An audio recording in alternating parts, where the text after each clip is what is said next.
Hello!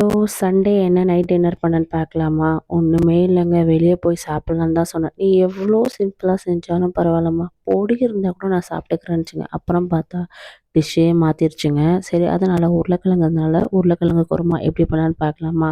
ஒரு pressure பேன்ல கொஞ்சமா எண்ணெய் விட்டு, எண்ணெய் காஞ்சோனே பட்டை வகைகள், கொஞ்சம் சோம்பு, வெங்காயம், கொஞ்சம் கருவேப்பிலை, புதினா, கொத்தமல்லி, அதுக்கப்புறம் இஞ்சி பூண்டு பேஸ்ட்லாம் போட்டு நல்லா வதக்கிக்கோங்க. மசாலாக்கு வந்து கொஞ்சமா வந்து மிளகாய்த்தூள், மல்லித்தூள், சீரகத்தூள், கொஞ்சம் கரம் மசாலா, உருளைக்கிழங்க போட்டு கொஞ்சமா தண்ணி விட்டு பேஸ்ட்டுக்கு வந்து நான் தேங்காய் தண்ணியே தான் யூஸ் பண்ணியிருக்கேன். கொஞ்சமா தேங்காய், அதுக்கப்புறம் முந்திரி பருப்பு, கசகசா, சோம்புலாம் போட்டு ஒரு 4 விசில் விட்டா நம்மளுக்கு சூப்பரான உருளைக்கிழங்கு குருமா ரெடி ஆயிடும். லாஸ்ட்ல கொத்தமல்லி தழை இறக்கிட்டா நம்மளுக்கு குருமா ரெடி ஆயிடும். ஸோ இது தோசை, சப்பாத்திக்கெல்லாம் செம்ம டேஸ்ட்டா இருக்கும். கண்டிப்பா ட்ரை பண்ணி பாருங்க. ஸோ நீங்க இந்த மாரி நம்ம எதுவும் சிம்பிளா செஞ்சா போதும் அப்படின்னு சொல்லிட்டு கடைசியில நமக்கு அப்படியே பெரிய லிஸ்ட்டே வைப்பாங்க. இந்த லட்சணத்தில வேற முட்டை தோசை வேற வேணும்னு சொல்லியிருக்குதுங்க. ஸோ இன்னைக்கு சண்டே நைட் எனக்கு இப்படி தான் போச்சு. உங்களுக்கு சண்டே நீங்க எப்படி கடையில போய் சாப்பிடுவீங்களா? இல்ல வீட்ல தான் செய்யணும்னு சாப்பிடுவாங்களா?